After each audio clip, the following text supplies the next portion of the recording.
Hello and welcome to smart learning. আজকে আমরা emergency provision থেকে পরবর্তী অংশ স্টেট এমার্জেন্সি সম্পর্কে ডিটেলসে জানব।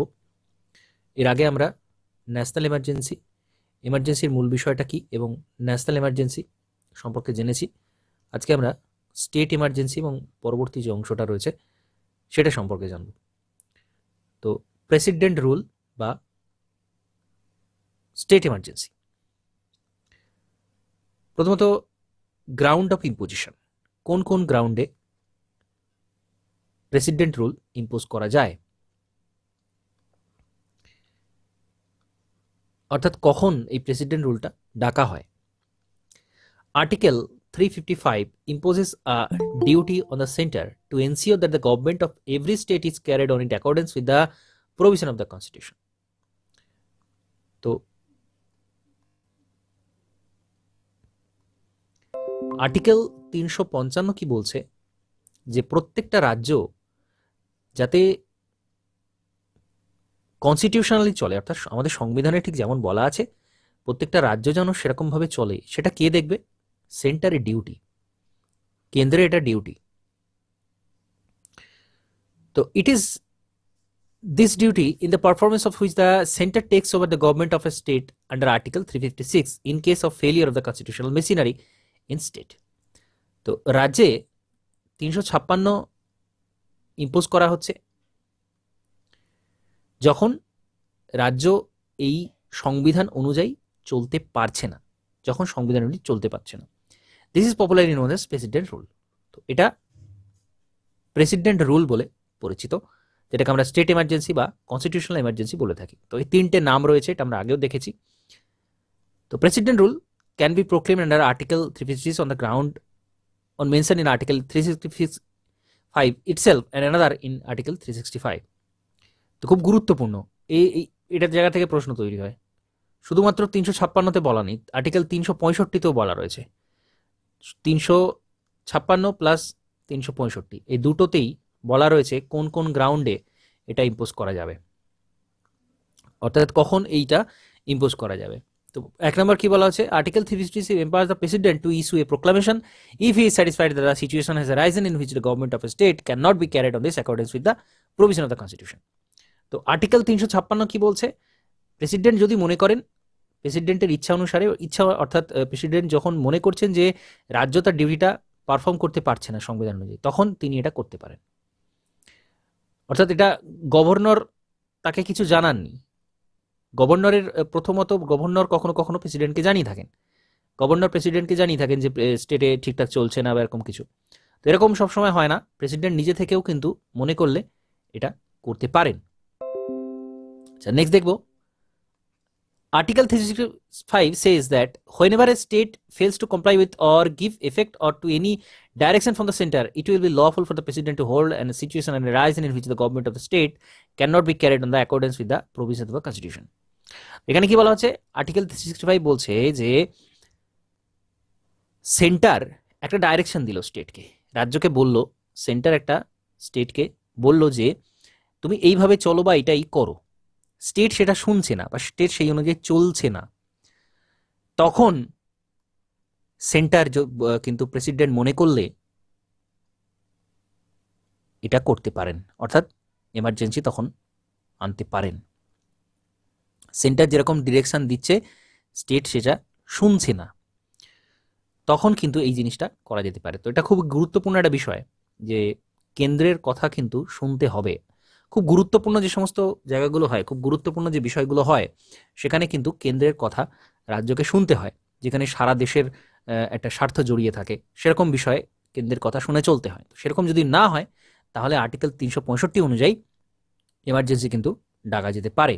তো এই দুটো গ্রাউন্ড রয়েছে খুব গুরুত্বপূর্ণ।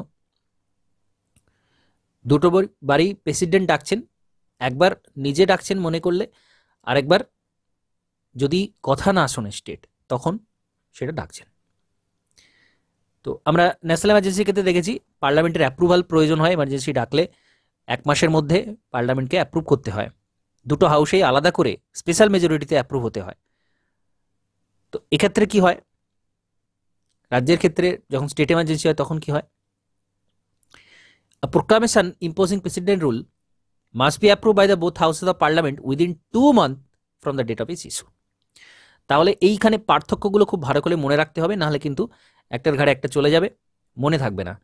তো ন্যাশনাল এমার্জেন্সির ক্ষেত্রে 1 মাস ছিল, 1 মাসের মধ্যে পাশ হতে হবে ছিল, প্রথমে আবার ছিল না, এটা 44তম সংবিধান সংশোধনীতে 2 মাস থেকে কমিয়ে 1 মাস করা হয়েছে। তো বর্তমানে এটাই আছে, ন্যাশনাল এমার্জেন্সির ক্ষেত্রে 1 মাস সময়ের মধ্যে পার্লামেন্টে দুটো হাউসেই স্পেশাল মেজরিটিতে পাশ হতে হয়, এটা ন্যাশনাল এমার্জেন্সির ক্ষেত্রে। স্টেট এমার্জেন্সির ক্ষেত্রে কি হলো, এখানেও দুটো হাউসে পাস হতে হচ্ছে, কিন্তু 2 মাসের মধ্যে পাস হতে হচ্ছে। However, if the proclamation of the president rule is issued at a time when the Lok Sabha has been dissolved or the dissolution of the Lok Sabha takes place during the period of the 2 months without approving the proclamation, then the proclamation surviving until 30 days from the first sitting of the Lok Sabha after its reconstitution, provided Rajya Sabha approves in this meantime. তো এরকম সময় যদি হয় যখন লোকসভা সেশনে নেই, তখন president state emergency ডেকেছে, তখন লোকসভা সেশন নেই, লোকসভা সেশন বন্ধ আছে। আমরা জানি যে দুটো সেশনের মধ্যে গ্যাপ ম্যাক্সিমাম 6 মাসের হতে পারে, অর্থাৎ 6 মাসের মধ্যে একটা সেশন করতেই হয়, দুটো সেশন 6 মাসের গ্যাপে অবশ্যই থাকবে। এবং আমরা জানি আরেকটা বিষয় কি, সারা বছরে 3 টাইমস পার্লামেন্টের সেশন হয়। তো এখন এরকম সময় ডাকা হলো এমার্জেন্সি যে তখন পার্লামেন্টটা সেশনে নেই, তখন কি হবে? তখন প্রথম যখন সেশনে আসছে, যখন সেশনে আবার আসছে, তখন তার 1 মাসের মধ্যে এটা কিন্তু অ্যাপ্রুভ হতে হচ্ছে, 1 মাসের মধ্যে অ্যাপ্রুভ হতে হচ্ছে। তো নর্মালি 2 মাস যদি সেশনের মধ্যে থাকে, তাহলে ম্যাক্সিমাম টাইম 2 মাস, তার মধ্যে কোনো সময় হতে হবে। যদি সেশনে না থাকে তাহলে কিন্তু 1 মাস। If approved by both the houses parliament, president rule continues for 6 months. তো 6 মাসের জন্য প্রেসিডেন্ট রুল একবার যখন অ্যাপ্রুভাল হয়ে গেল তখন 6 মাস এটা চলতে পারে। It can be extended for a minimum period of 3 year, maximum.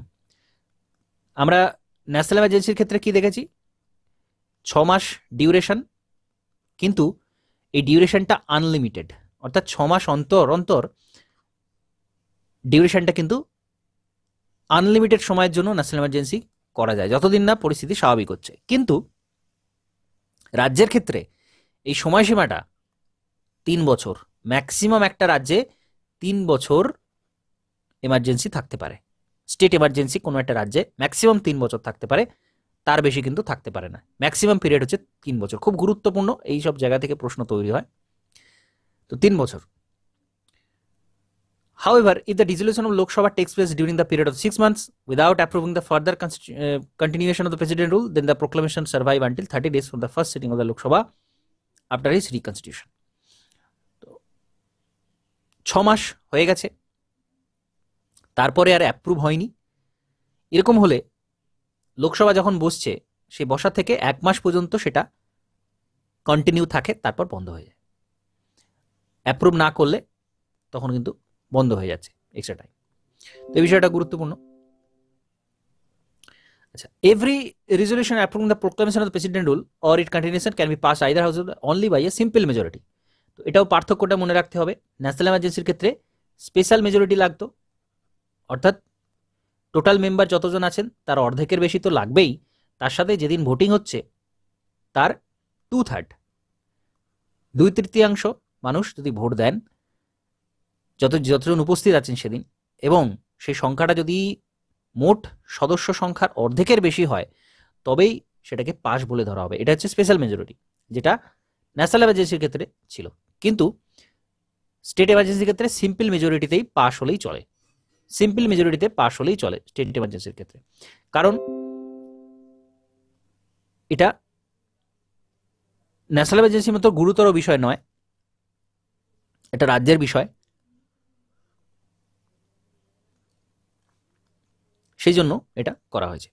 44তম সংবিধান সংশোধন 1978 to put restraint on the power of parliament to extend a proclamation of president rule beyond 1 year. Thus, it provides that beyond 1 year, the president rule can be extended by 6 months at time only when the following two conditions are fulfilled. তো 1 বছরের বেশি president rule হতে হলে কিছু শর্ত পালন করলে তবেই সেটা হয়। অর্থাৎ একটা রাজ্যে 1 বছর এমার্জেন্সি চলছে মানে সেই রাজ্যটার অবস্থা কিন্তু খুব একটা সুবিধাজনক নয়। এমার্জেন্সি থাকলে অনেক সমস্যাও হয়, রাজ্যের হাতে কোনো ক্ষমতা থাকে না, কেন্দ্রের হাতে পুরো ক্ষমতা চলে যায়। তো সেই জন্য 1 বছরের বেশি বাড়াতে গেলে, ম্যাক্সিমাম তো 3 বছর বাড়ানো যায়, কিন্তু 1 বছরের বেশি বাড়াতে গেলে number 1, a proclamation of national emergency should be in operation in whole of India or in the whole or any part of the state. 1 নম্বর হতে হবে যে যদি এরকম দেখা যায় যে সারা দেশে তখন ন্যাশনাল এমার্জেন্সি চলছে অলরেডি, তখন সেটা কন্টিনিউ হতে পারে 1 বছরের বেশি, অথবা কোনো পার্টে অলরেডি চলছে, তখন হতে পারে। Number 2, election commission must certify that the general election to the legislative assembly of the concern state can not be hold on account or difficulties. অর্থাৎ একটা রাজ্যে যখন ন্যাশনাল এমার্জেন্সি চলছে তখন কিন্তু সেইখানকার যে পার্টি আছে বা যারা সরকার চালাচ্ছিল সেই সরকারটা তো আর অ্যাক্টিভ নেই, তো তাহলে নতুন করে ভোট নিতে হবে। তো ইলেকশন কমিশন যদি বলে যে এখন ভোট নেওয়ার পরিস্থিতি নেই, তাহলে 1 বছরের বেশি কন্টিনিউ হতে পারে। তো বিষয়টা গুরুত্বপূর্ণ, কখন 1 বছরের বেশি একটা রাজ্যে ন্যাশনাল এমার্জেন্সি চলে, এই দুটো কারণ, নাম্বার 1, নাম্বার 2, এই দুটো কারণ যদি থাকে, ন্যাশনাল এমার্জেন্সি বা দেশের কোনো অংশে এমার্জেন্সি চলছে তখন সেই রাজ্যেও চলতে পারে, অথবা ইলেকশন কমিশন যদি বলে যে এখন ভোটের পরিস্থিতি নেই, এখন যদি এমার্জেন্সি তুলে নেওয়া হয় তাহলে ভোট নেওয়া সম্ভব হবে না, রাজ্যের পরিস্থিতি এখনও খারাপ, তখন 1 বছরের বেশি এক্সটেন্ড করা হয়। কিন্তু আমরা কি জানলাম, ম্যাক্সিমাম 3 বছর, 3 বছরের বেশি কিন্তু কোনো রাজ্যেই এমার্জেন্সি থাকতে পারে না। কনসিকোয়েন্স কি হয়, ফলাফল কি হয় কোনো একটা রাজ্যে প্রেসিডেন্ট রুল যদি আসে, কি ফলাফল হয় তার? নাম্বার 1, প্রেসিডেন্ট এর হাতে পাওয়ার চলে যাচ্ছে, সেই জন্য আমরা প্রেসিডেন্ট রুল বলছি। নাম্বার 1 কি বলা হচ্ছে, he can take up the functions of state government and power vested in the governor or any other executive authority in the state. সমস্ত ক্ষমতা কিন্তু প্রেসিডেন্টের হাতে চলে যাচ্ছে, গভর্নরের যে ক্ষমতা আছে বা অন্যান্য যারা মন্ত্রী ছিলেন সব ক্ষমতাটা চলে যাচ্ছে প্রেসিডেন্টের হাতে। Number 2, he can declare that power of the state legislature are to be exercise by the parliament. তিনি ডিক্লেয়ার করতে পারেন যে রাজ্যের যে বিধানসভা ছিল সেটা তো আর নেই, তাহলে পার্লামেন্টকে ক্ষমতা দিয়ে দেওয়া হচ্ছে। He can take all other necessary step including the suspension of the constitutional provisions relating to any body or authority in the state. তিনি মনে করলে কিছু কিছু সাসপেনশন করতে পারেন, সাসপেন্ড করতে পারেন, যেগুলো যেখানে যেখানে প্রয়োজন সেখানে সেখানে তিনি তার ইচ্ছা মতো কাজ করতে পারেন। তো president dismiss the state council of minister headed by the chief minister. অর্থাৎ প্রেসিডেন্ট রুল হওয়া মানে যারা মন্ত্রী ছিলেন, মুখ্যমন্ত্রী সহ তাদের সবাইকে তিনি কিন্তু এখানে ডিসমিস করে দিচ্ছেন, তারা কেউ আর কিন্তু ক্ষমতায় থাকতে পারছে না। State governor on behalf of the president ক্যারিস on the state administration with the help of the chief secretary of the state. রাজ্যের যিনি চিফ সেক্রেটারি,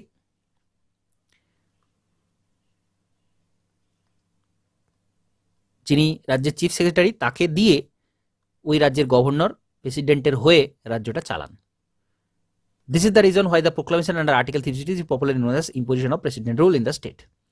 তো এই জন্য এটাকে প্রেসিডেন্ট রুল বলা হচ্ছে, কারণ প্রেসিডেন্ট নিজে এসে তো সেখানে চালাচ্ছেন না, যিনি গভর্নর আছেন তার হাত দিয়ে চালানো হচ্ছে, এবং গভর্নর রাজ্যের যে চিফ সেক্রেটারি তার হাত দিয়ে অন্যান্য যারা কর্মকর্তা রয়েছেন অর্থাৎ যারা অফিসার রয়েছেন, এখানে কিন্তু কোনো পলিটিক্যাল লোক আর থাকছেন না। এই বিষয়টা বুঝতে হবে যে এখানে মুখ্যমন্ত্রী থাকছেন না, তার যে মন্ত্রিসভা ছিল তারা থাকছে না, কেউ থাকছে না, শুধুমাত্র থাকছে সবার উপরে প্রেসিডেন্টের হয়ে গভর্নর, আর তার নিচে যারা অফিসের যারা আমলা রয়েছেন তারা রাজ্যটাকে চালান। যখন রাজ্যের এই ইমার্জেন্সিটা হয়, স্টেট এমার্জেন্সি যখন চলে, তখন এই ঘটনাগুলো ঘটে, এটা জানতে হবে। When the state legislature is thus suspended or dissolved, the parliament can delegate the power to make law for the state, the president or any other authority specified by him in his regard. তো parliament মনে করলে যে কোনো টপিকের ওপর আইন তৈরি করতে পারে, প্রেসিডেন্ট বলে দিতে পারেন, বা পার্লামেন্ট মনে করলে সেই টপিকের ওপর আইন তৈরি করতে পারে। তাছাড়া রাজ্যের বিষয়, কোনো একটা রাজ্য যেখানে এমার্জেন্সি দেওয়া হচ্ছে, পার্লামেন্ট সেই রাজ্যের কিন্তু সমস্ত ব্যাপারে তাহলে হস্তক্ষেপ করছে, যা কিছু আইন তৈরি প্রয়োজন আছে সেই রাজ্যে সেগুলো কিন্তু পার্লামেন্ট করে দিচ্ছে, যেটা রাজ্যে করার কথা, যেহেতু ডিজলভ হয়ে গেছে সেখানকার মন্ত্রীদের আর কারো পাওয়ার নেই, সেই কাজটা করে দিচ্ছে Parliament. Parliament, or in case of delegation, the President or any other specified authority can make laws conferring power and imposing duty on the center or its officer and authority. তো সমস্ত কিছু পাওয়ারটা কিন্তু ডিউটি সেন্টার এর officer যারা রয়েছেন তাদেরকে দিয়ে সেই ডিউটিগুলো কিন্তু করাতে পারেন তারা।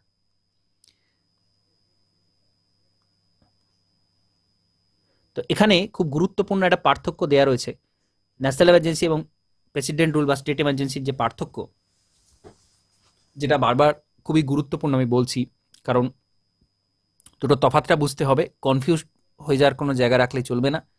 কিছু কিছু তফাৎ রয়েছে, যেমন ন্যাশনাল এমার্জেন্সি আর্টিকেল 352-তে রয়েছে, প্রেসিডেন্ট রুল রয়েছে আর্টিকেল 356-তে। ন্যাশনাল এমার্জেন্সি পুরো দেশে করা হচ্ছে, প্রেসিডেন্ট রুল শুধুমাত্র রাজ্যে করা হচ্ছে, এবং কারণগুলো হচ্ছে যুদ্ধ, বিদেশের অ্যাগ্রেশন, এই সমস্ত কারণ রয়েছে, সেনা অভ্যুত্থান। আর প্রেসিডেন্ট রুলের কারণটা আমরা দেখলাম, এখানে সম্পূর্ণ আভ্যন্তরীণ রাজ্য যখন তার কনস্টিটিউশন সংবিধান অনুযায়ী চলতে পারছে না তখন ফেলা হচ্ছে সেটা।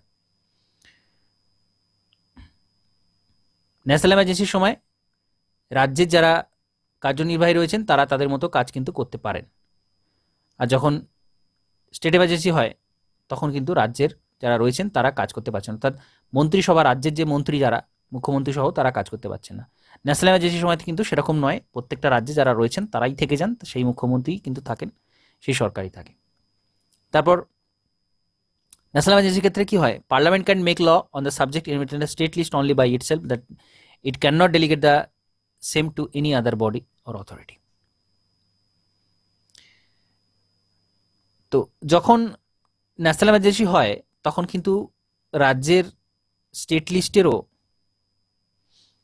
যেটা রয়েছে সেই তাদের আইনটা কিন্তু তারা তৈরি করতে পারে, অর্থাৎ শুধুমাত্র নিজেদের আইনটাই তারা তৈরি করতে পারছে, নিজের যে এখতিয়ার রয়েছে পার্লামেন্টে সেইখানেই করতে পারছে। কিন্তু স্টেট এমার্জেন্সির সময় সমস্ত কিছু আইন কিন্তু করতে পারছে পার্লামেন্ট, কারণ পুরোপুরি তাদের হাতে ক্ষমতাটা চলে যায়। ন্যাশনাল এমার্জেন্সি আনলিমিটেড পিরিয়ডের জন্য হতে পারে, 6 মাস করে করে আনলিমিটেড পিরিয়ড পর্যন্ত ন্যাশনাল এমার্জেন্সি করা যায়।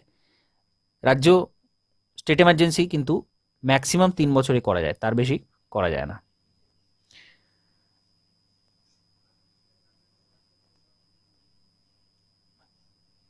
তো এখানে সেন্টার স্টেটের রিলেশনটা কি হয়, ইউনিটারি হয়ে যায়, রাজ্য কেন্দ্র ইউনিটারি হয়ে যায়, পার্লামেন্টের হাতে পুরো ক্ষমতা চলে যায়, ইউনিটারি হয়ে যায়। সেজন্য এখানে কিন্তু পুরোপুরি ইউনিটারি হচ্ছে না, শুধুমাত্র যে স্টেটে ইম্পোজ করা হচ্ছে সেই স্টেটের ক্ষমতাটা পার্লামেন্টের হাতে যাচ্ছে।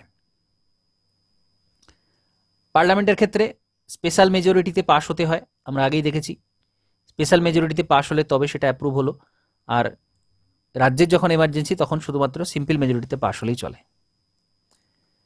ন্যাশনাল এমার্জেন্সির সময় ব্যক্তি, সিটিজেন যারা রয়েছেন, নাগরিক যারা রয়েছেন, তাদের মৌলিক অধিকার কিন্তু 20 আর 21 বাদে বাকি সব মৌলিক অধিকার বন্ধ করে দেওয়া হয়। আর রাজ্যের এমার্জেন্সির সময় এরকম কিন্তু হয় না, সিটিজেনদের ওপর কোনো এফেক্ট পড়ে না, তারা যেরকম এমার্জেন্সি সময়তে ভোগ করে নর্মালি সেরকম এমার্জেন্সি সময়তেই ভোগ করে। তো এখানে প্রত্যাহারের সময়, রিভোকেশনের সময় একটা কিন্তু লোকসভা রেজলিউশন পাশ করতে পারে। স্টেটের ক্ষেত্রে এরকম কিছু পাশ করার ব্যাপার থাকে না, প্রেসিডেন্ট মনে করলে তখনই সেটা তুলে দিতে পারেন। তো এই সমস্ত ঘটনা ঘটে, প্রত্যেকটা গুরুত্বপূর্ণ, প্রচুর প্রশ্ন এই জায়গা থেকে তৈরি হয়। আর্টিকেল 356 কতবার ইউজ করা হয়েছে? প্রথমবার 1951-তে পাঞ্জাবে ইম্পোজ করা হয়েছিল, ফার্স্ট টাইম। এরকম ডেটা থেকে, তথ্য থেকে প্রশ্ন করা হয় যে রাজ্যের এমার্জেন্সি স্বাধীনতার পরে প্রথম কোন রাজ্যে করা হয়েছিল, তো এটা পাঞ্জাবে করা হয়েছিল।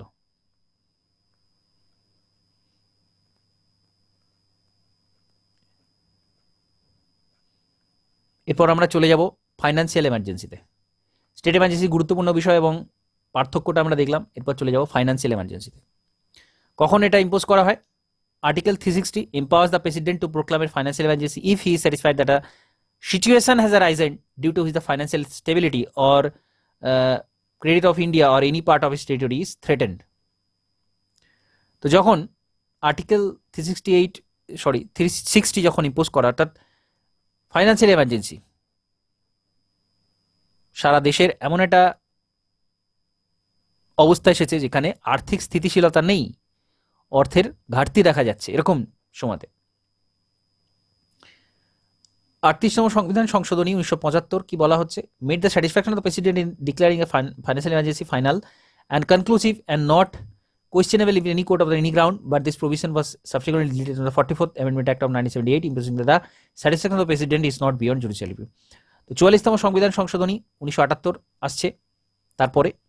তো বলা হয়েছিল 38-এ, এটা আমরা আগেও দেখেছি, 1975 এটা বলা হয়েছিল যে এটা কোনো কোর্টে যাওয়া যাবে না, ফাইন্যান্সিয়াল এমার্জেন্সি ডাকা হলে কোর্টে যাওয়া যাবে না, কিন্তু এটা পরে তুলে দেওয়া হয়, কোর্টে যাওয়া যেতে পারে, হঠাৎ করে ডেকে দিলেই চলে না। অ্যাপ্রুভাল কি লাগে এর ক্ষেত্রে? দুটো হাউসে এটা অ্যাপ্রুভ হতে হয়, কিন্তু এটা 2 মাসের মধ্যে। ন্যাশনাল এমার্জেন্সি যেমন 1 মাসের মধ্যে ছিল, ফাইন্যান্সিয়াল এমার্জেন্সি কিন্তু 2 মাসের মধ্যে পাস হতে হচ্ছে। কিন্তু যদি সেশনে না থাকে তখন 30 দিনের মধ্যে, প্রথম যখন সেশন বসবে তার 30 দিনের মধ্যে। ঠিক যেমন স্টেট এমার্জেন্সি ছিল, ফাইন্যান্সিয়ালের ক্ষেত্রেও কিন্তু অ্যাপ্রুভালের বিষয়টা সেম।